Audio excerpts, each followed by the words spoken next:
get out of your seat. If you want to shout, feel free to shout.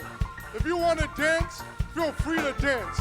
Because the one that we give glory to is the one who deserves it. He deserves all of the glory and all of the honor. Singing, girl, be shouting, and the people marching on in Jerusalem, in Jerusalem.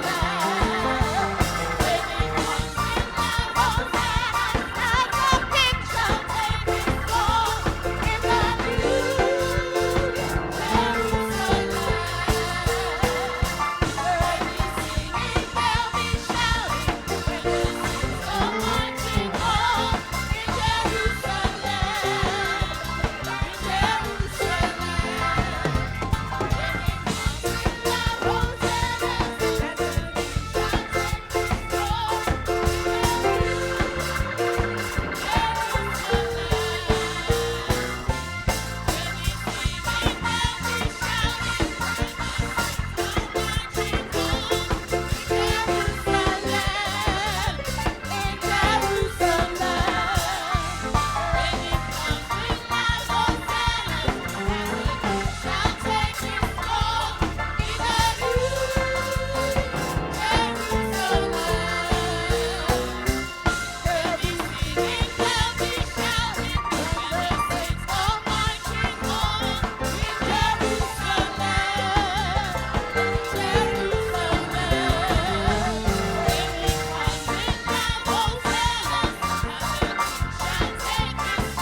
praise you, oh Lord. We praise you, oh Lord.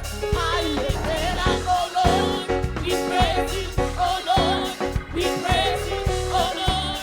We praise you, oh Lord. I lifted up, oh Lord. We praise you, oh Lord. We praise you, oh Lord. We praise you, oh Lord. I lifted up, oh Lord. We love you, oh Lord. We love you, oh Lord. We love you,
Hail Jesus, you're my King. Hail Jesus, you're my King. Your life brings me to sing. Your life brings me to sing. I will praise you all my days. I will praise you all my days. You're perfect in all your ways. Perfect in all your ways.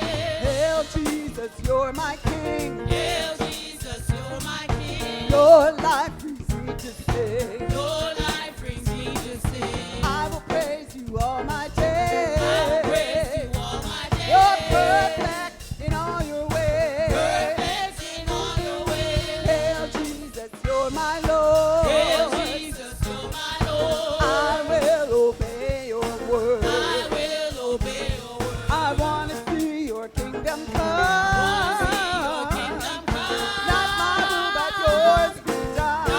will, but yours be done. Hail glory to the Lamb. Hail glory to the Lamb. You will take me into the You will land. take us into the land. We will conquer in your name. Now let's sing that one more time. Hail Jesus. Glory, glory to the Lamb. Glory, glory to the Lamb. You will take me into the land. Take me into the land. We will conquer in your name. We will conquer in your And proclaim name. that Jesus reigns. Hail Jesus. Hail, hail, the Lion of Judah. How powerful you are. Hail, hail, the Lion of Judah. How wonderful you are. Oh, hail, hail, the Lion of Judah. How powerful you are. Hail, hail, the Lion of Judah. How wonderful you are.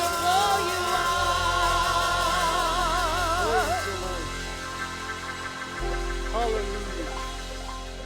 We thank the Lord. I'd like you to follow along with me in John chapter 12, verses 12 through 16. The next day, a great multitude that had come to the feast, when they heard that Jesus was coming to Jerusalem, took branches of palm trees and went out to meet him and cried out,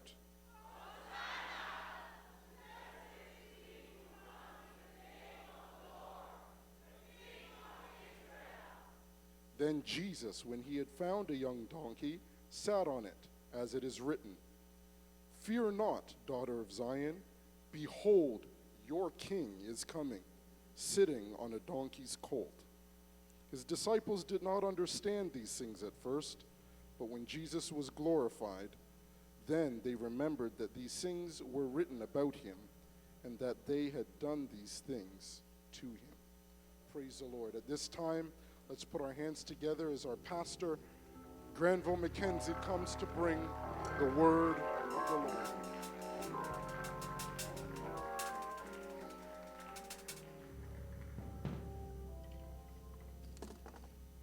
Praise the Lord, everyone. Now, if you can just put your palms down for a moment, I would like us to do another thing that Scripture tells us. It says, clap your hands, all ye people, and shout unto God with a voice of triumph. Clap your hands, all ye people, and shout unto God with a voice of triumph. Amen.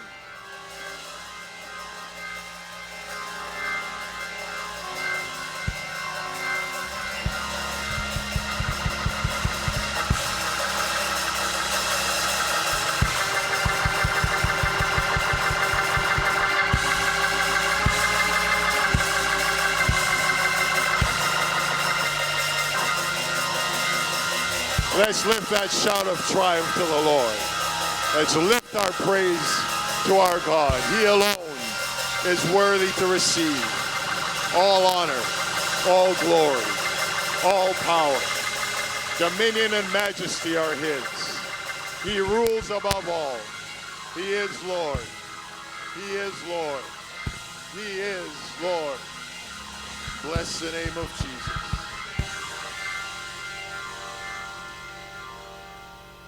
And now before you're seated, again, just greet your brothers and sisters. Give them a blessing in the name of the Lord. We've been blessing the Lord. Let's bless each other. God truly has been good to us. Lord, we give you glory. We give you praise. Bless the name of Jesus.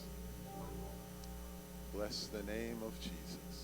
It's a long time since we have seen the coronation of a king or queen of Canada. Queen Elizabeth was the last one over 60 years ago in London, June the 2nd, 1953. It's over 60 years since she ascended to the throne.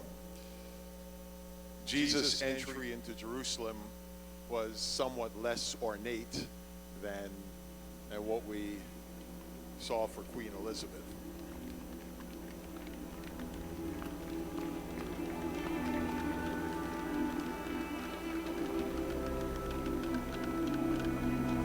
But nonetheless, it had been long anticipated, prophesied by Zechariah over 600 years before Jesus came. The people welcomed him into Jerusalem. People welcomed him. They waved their palms as we have been waving our palms to welcome the King into the city. Zechariah 9 verse 9 says, "Rejoice greatly, O daughter of Zion. Shout, O daughter of Jerusalem. Behold, your king is coming to you. He is just and having salvation, lowly and riding on a donkey, a colt, the foal of a donkey." Rejoice greatly, daughter of Zion. Shout, O daughter of Jerusalem. Behold, your king is coming to you. He is just and having salvation, lowly, riding on a donkey, a colt, the foal of a donkey.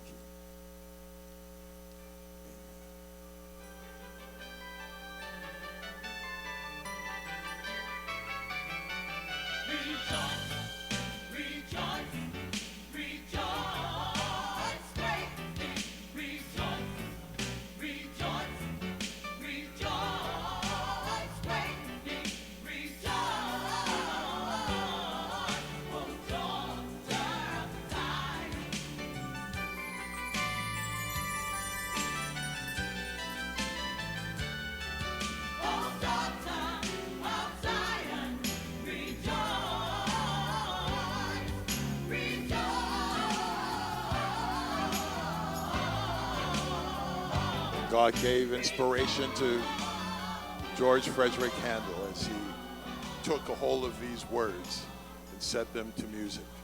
But as we read in our scripture this morning, the first word uttered by the crowd as Jesus came into Jerusalem was this word, Hosanna. And this, of course, was a Hebrew word that had originated as a prayer, but had then been transformed into a shout of praise and adoration to God. That word Hosanna means save, we pray. And so the people would pray as they were looking forward to their Messiah, and they would say, Hosanna, save, we pray. And of course, by the time Jesus came along, it was just a shout of praise, similar to another instruction that would be given to the people. Hallelujah, Hallel, praise, Yah, praise Jehovah.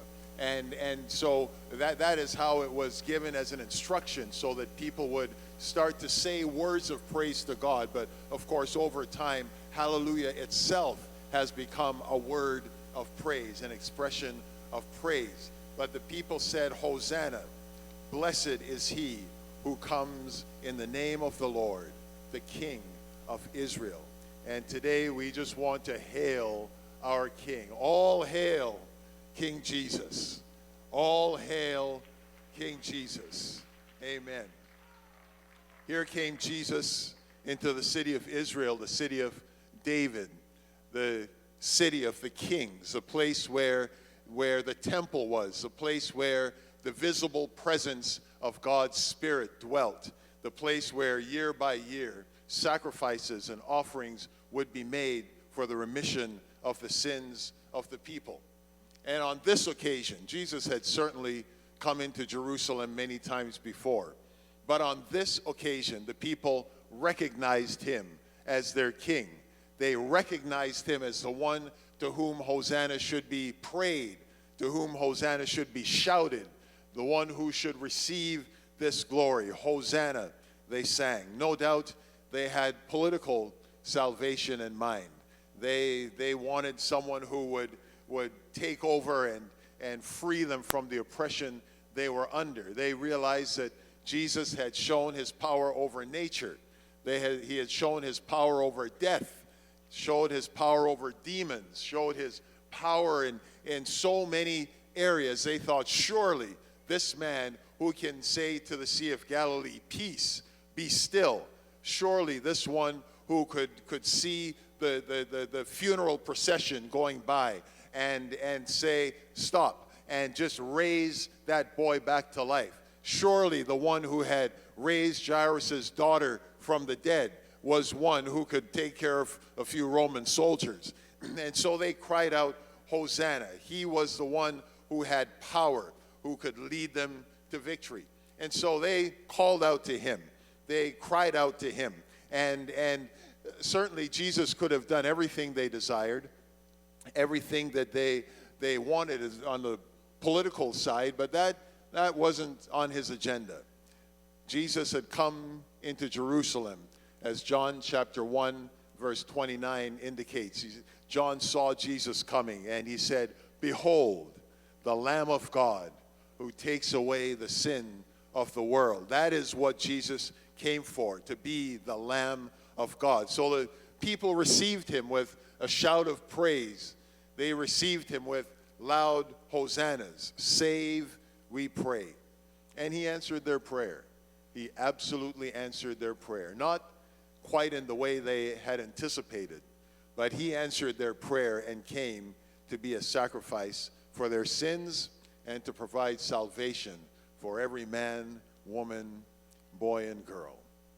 And it's important for us today, on this Palm Sunday, to join with that adoring crowd and to shout Hosanna, to sing praise to our God, to welcome him as our Messiah, to hail Jesus. He's our King. He's the one that we worship today. He is the one who alone fulfills all of God's desire for oneness with his creation. He is the one who came to restore us to the place that we lost in Eden. Restore us to that place by his side as his church and as his bride. Amen. Today we're not thinking about what the crowd did 5 days later when they said, crucify him. When they realized that he wasn't about to deliver them from Rome, they completely turned against him. But we're not part of that crowd. We're part of another crowd. We're a part of that crowd that John saw around the throne, where Jesus was sitting like a lamb as if it had been slain on the throne. And people from every kindred, tribe, tongue, and nation were bowing down before him, casting their crowns at his feet, saying, holy, holy, deliverance, power, and majesty belong to our God. We're a part of a different crowd. We're a part of a different crowd. Hosanna, Lord, save, we pray. We know that there's no hope for our world apart from the salvation that Jesus came to bring to us.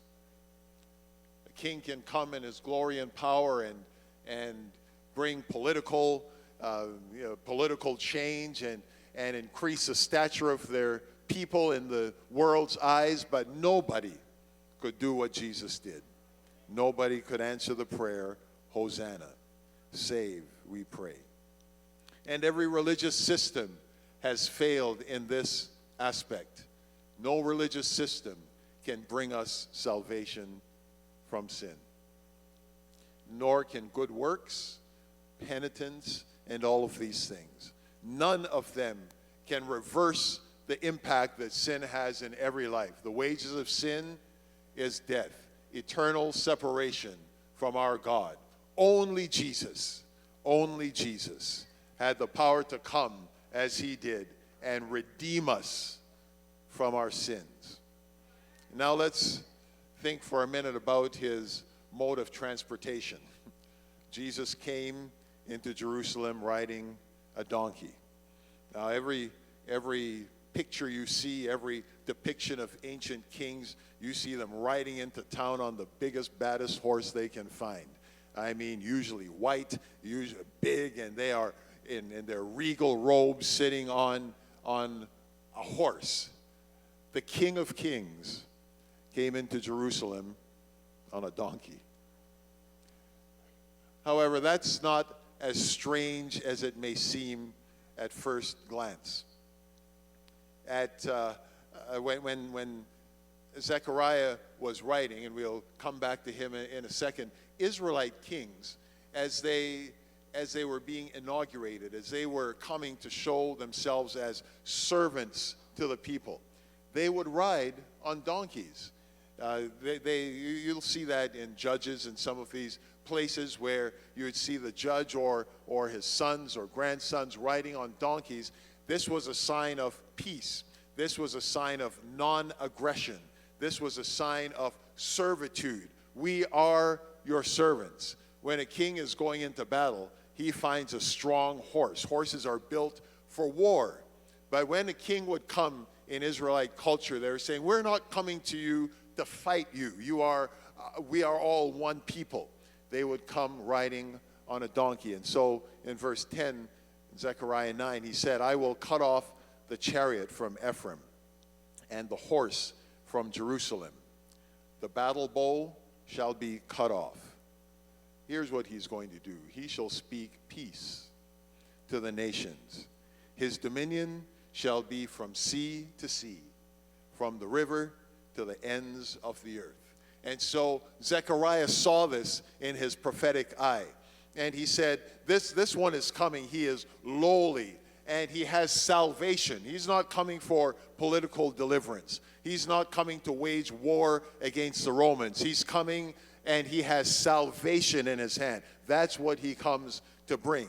And he's going to get rid of all the implements of war. There's no chariot. There's no big horse. There's no bow to kill somebody. He is coming to speak peace to the nations. And so, at his birth, the angel said, glory to God in the highest, and on earth, peace, goodwill toward men. When the Apostle Paul was greeting the Romans in the first chapter of his epistle to the Romans, he said, grace to you and peace from God our Father and the Lord Jesus Christ. John himself, in the opening words of the book of Revelation, borrowed again from these words like Paul used in Romans, and he said, grace to you and peace from him who is and who was and who is to come. And so this became very much known in the early church. He was the Prince of Peace, and so they would say, grace to you and peace. Jesus came to bring us back to a place of peace with God through the forgiveness of our sins. And all of this joy and celebration was accompanied by the waving of palms. Glad to see all those who brought their palms today. Just wave those palms before the Lord. In the Old Testament, there were times when people would come before the Lord with a wave offering. There was something they would wave before him, and it would just send a message. There was a message that was being sent when this was being waved. Palms throughout those cultures and Bible times represented victory and triumph. It represented peace, and it represented eternal life. When you wave those palms, you are thinking of the fact that Jesus has been victorious over death, hell, and the grave. Jesus has brought us to a place of peace with God. We have everlasting life through Jesus Christ our Lord. As we wave these palms, they're a wave offering to God. They're saying, we remember what you did. We know what it means. We understand that you are the God who brought the victory. You are the God who defeated death. You are the God who sits on the throne. You are the God who has brought us to a place of peace with you. You are the God who has given us eternal life through Jesus Christ our Lord. And so as we wave our palms, we are joining together in this hymn of praise, this march of victory as we marched before, the shout of joy in celebrating what Jesus Christ has done for us. 1 Chronicles 29:11. Yours, O Lord, is the greatness, the power, and the glory, the victory, and the majesty. For all that is in heaven and in earth is yours. Yours is the kingdom. O Lord, you are exalted as head over all. And we wave our palms to the Lord, and we acknowledge his greatness, and we acknowledge his power. Psalm 41 says, oh, clap your hands, all you peoples. Shout to God with a voice of triumph. We wave our palms, we clap our hands, we shout unto God with a voice of triumph. The Apostle James wrote in his epistles, for judgment is without mercy to the one who has shown no mercy. But mercy triumphs over judgment. Mercy triumphs over judgment. As we wave our palms, we think that we are now at peace with God. Our King has come. He has given us mercy in place of judgment. I love what John had to say in chapter 3. We know these verses so well. And as Moses lifted up the serpent in the wilderness, even so must the Son of Man be lifted up, that whoever believes in him should not perish, but have eternal life. Palms stood for eternal life. He who believes in him should not perish, but have eternal life. If you have eternal life this morning, you wave that thing and give God thanks and say, this is just a wave offering to you, Lord. Thank you that you have given me eternal life. For God so loved the world that he gave his only begotten Son, that whoever believes in him should not perish, but have everlasting life. For God did not send his Son into the world to condemn the world, but that the world through him might be saved. We have salvation through Jesus Christ. We have salvation through him. Eternal life through Jesus Christ. God did not send his Son into the world to condemn the world, but we wave our branches to say that the world through him has been saved. Amen.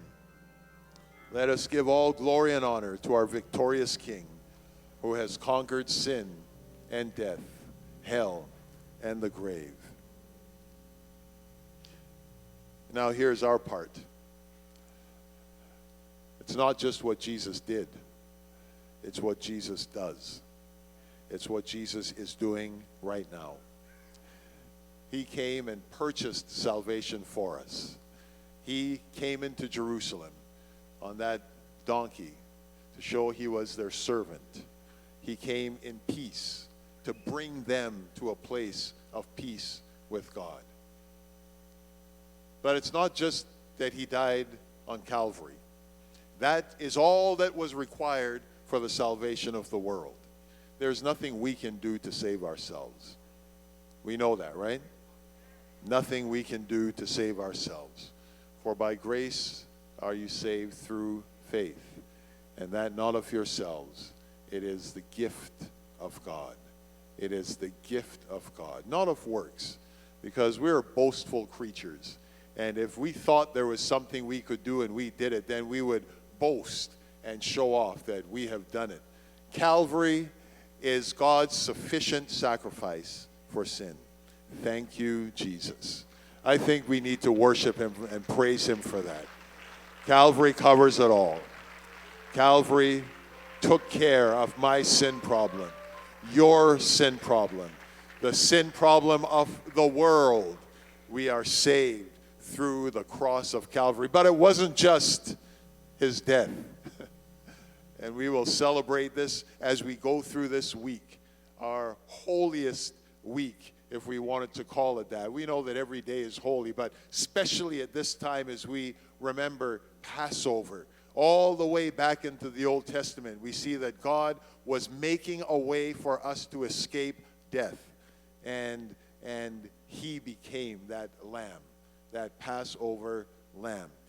But we must receive this for ourselves. There is lots of oxygen in this building, but you will die if you don't breathe. There's more than enough to go around. There's more than enough to accommodate people in every seat in this place. There's enough oxygen to give life to every one of us who is here. But you will die if you refuse to breathe. There's more than enough salvation available through Jesus Christ. What he did covered the earth, the world, every man, woman, boy, or girl who was or is to come. Calvary covers it all. But Jesus said in John chapter 6 and verse 29, he said, "Here's the work of my Father." People had seen Jesus multiply bread and feed 5,000, and they came for more. And Jesus looked at these people and he said, "I know what you're after, but that's not what I'm all about." And they said, "Well, what work shall we do?" And here's what Jesus said to them. This is the work of God. This is the work of God, that you believe in him whom he sent. If you want to know what work you need to do to be saved, if you are a works Christian, you shouldn't be, but if you are, here's the one work that you need to do. Believe on him whom God has sent. Something happens when we understand. It may be the first time for someone today, or maybe someone who has heard the word of God before will actually allow it to take root in your heart today as you realize that Jesus did it for me. He took care of my sin problem. It is amazing to me to think of what Jesus accomplished, how he came in to a hero's welcome on Palm Sunday. And a short few days later, on the Friday, he was on a cross. The same people who were waving palms in his presence were now shouting, "Crucify him." And Jesus knew exactly what he was facing. But he said, "I'm going to do this. I'm going to do this because I want to give them eternal life. I want them to be at peace with God. I want them to know that I'm coming as a servant, and I'm lowly riding on a donkey, and I have salvation for them." I would like to ask who there is today who has not to this point trusted in Christ for your salvation. We can't do anything to save you. I can't save you. Your neighbor can't save you. When it comes to the wages of sin, which is death, there is only one answer to that question and to that problem. One and only one. Faith in Jesus Christ. When we understand that he lived the life that we should have lived, he died the death that we should have died. But here's the good part. He was one who had not sinned, and so death had no power over him. Death had no legal claim to him. Death could not hold him. When Jesus entered into the realm of death as a sinless representative of all humanity, death had to look him in the face and say, "You can't stay here because I can't hold you here." Jesus Christ rose from the dead, and he has given us eternal life through Jesus Christ our Lord. And we celebrate that But it only works if you say, yes, Lord, I receive it. Yes, Lord, I put my faith and my trust in you. Yes, Lord, when you save me as you have done at Calvary, when you paid that price as you did at Calvary, when you did all of that, you're not forcing that down my throat. But I know there's enough salvation to take care of every situation, every sin I have ever committed, every lie I have ever told, everything I've ever stolen, every time I have coveted what wasn't mine, every time I have borne false witness against someone, every time I have not honored my father and my mother, every time I have put other gods before you, Calvary covers it all. Calvary covers it all. And so I'd like us to stand today in the presence of the Lord.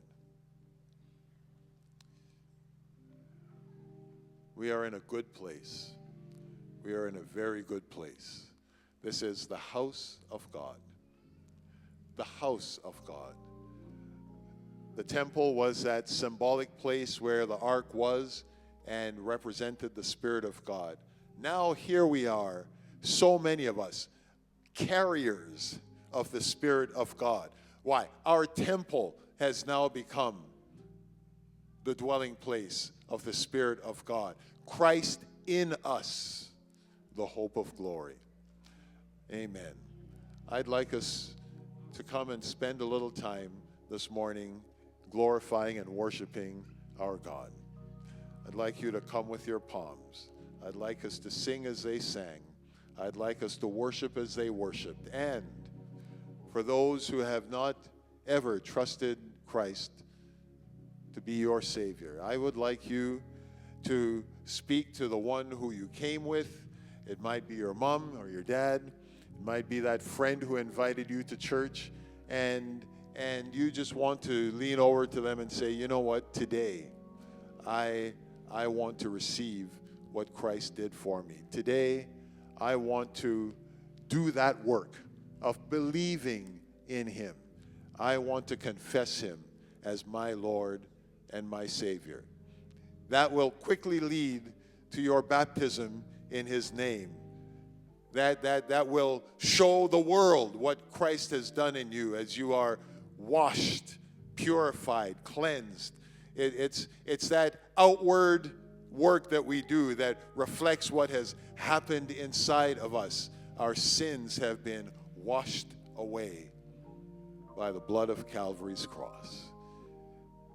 Amen.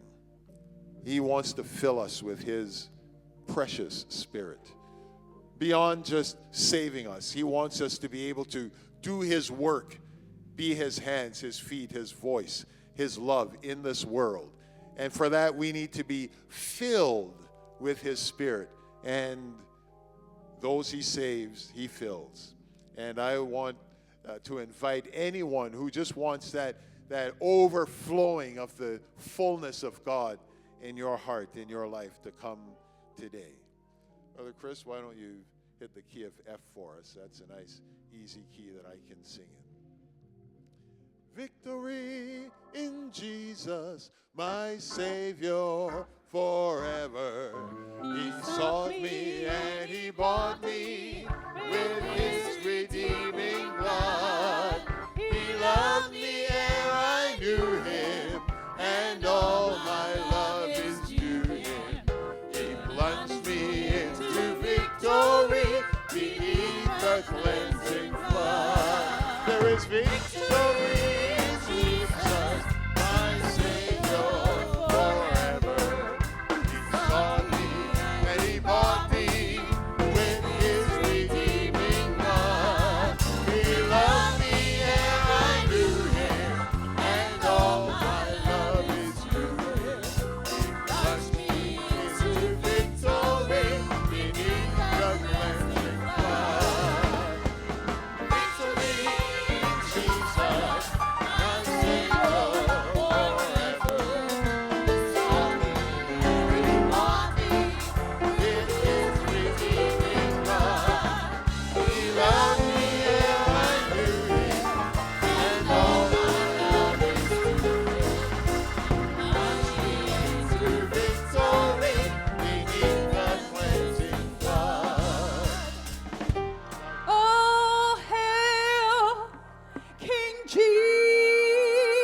You're the King of Kings.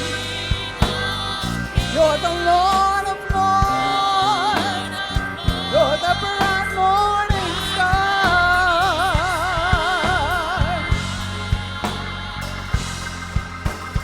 And throughout eternity, I'll sing His praises. And forevermore, I shall reign with Him.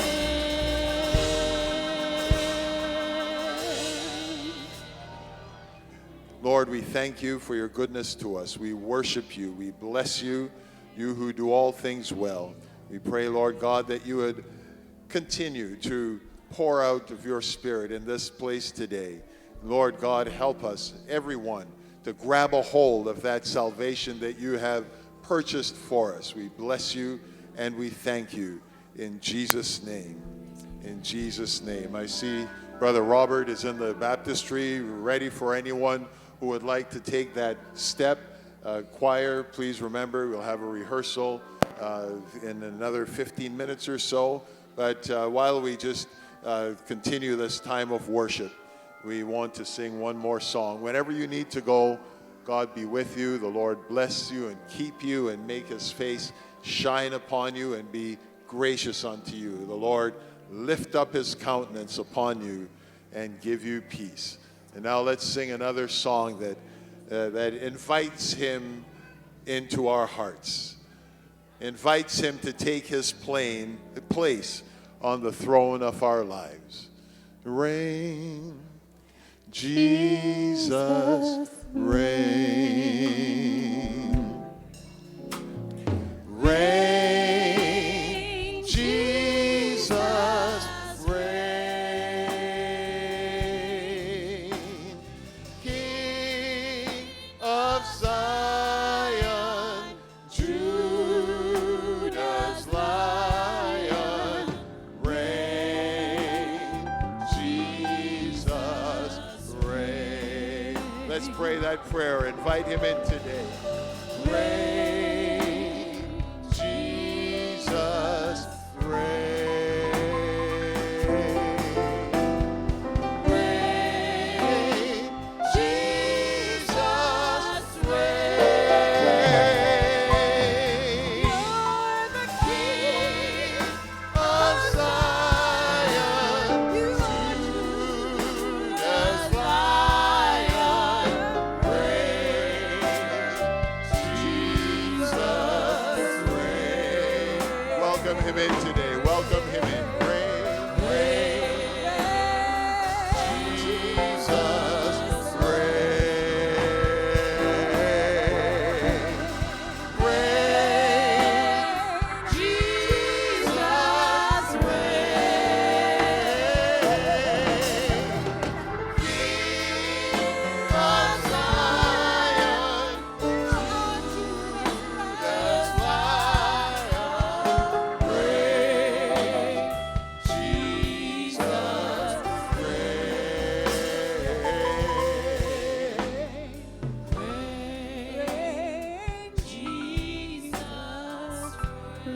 Wonderful to see our sister in the pools of baptism. The angels are rejoicing. The angels are rejoicing. The Lord is smiling. Another child is coming home.